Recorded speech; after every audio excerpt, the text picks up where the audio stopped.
প্রভু যীশু খ্রিস্ট হচ্ছে সত্যিকারের জীবনের উৎস।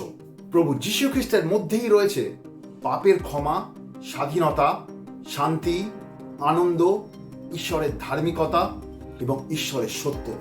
এই জগৎ আপনাকে সুখের প্রতিশ্রুতি দিতে পারে, কিন্তু এই জগৎ আপনাকে শান্তি দিতে পারে না।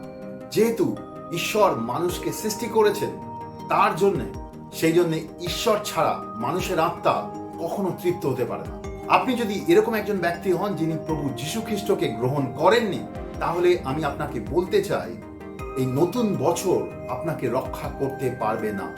কোনো ধর্ম, কোনো রকম প্রথা, রীতিনীতি, ভালো কাজ আপনার জীবনে উদ্ধার নিয়ে আসতে পারবে না। কিন্তু প্রভু যীশু খ্রিস্ট আপনার জীবনে উদ্ধার, শান্তি, পাপের ক্ষমা, ধার্মিকতা, ঈশ্বরের পবিত্রতা, ঈশ্বরের সত্য, ঈশ্বরের আনন্দ নিয়ে আসতে পারবে। সেজন্য বাইবেলে বলে আমরা প্রভু যীশু খ্রিস্টকে বিশ্বাস করে পাপ থেকে যেন সম্পূর্ণ মন পরিবর্তন করি, পাপ থেকে ঘুরে দাঁড়াই ঈশ্বরের দিকে।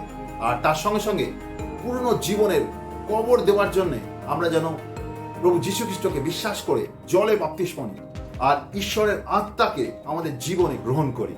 পবিত্র আত্মা তিনি আমাদের ভেতরে আসবেন। তারপরে পবিত্র আত্মা আমাদের সাহায্য করবেন প্রত্যেক দিন ঈশ্বরকে বিশ্বাস করে, ঈশ্বরের পবিত্রতা, ঈশ্বরের সামর্থ্যে চলতে। প্রভু যীশু খ্রিস্টকে গ্রহণ করুন আর তারপরে ঈশ্বরের বাক্য আর ঈশ্বরের আত্মা দ্বারা প্রত্যেক দিন চালিত হন। এটা কোনো ধর্মকে অনুসরণ করা নয়, এটা হচ্ছে আমাদের পাপের জীবন, আমাদের পুরনো জীবন থেকে সম্পূর্ণ ঘুরে দাঁড়ানো ঈশ্বরের দিকে আর ঈশ্বরকে বিশ্বাস করে তাকে লাগাতার অনুসরণ করা। এটা আপনার জীবনে স্বাধীনতা, আনন্দ আর সম্পূর্ণতা নিয়ে আসবে।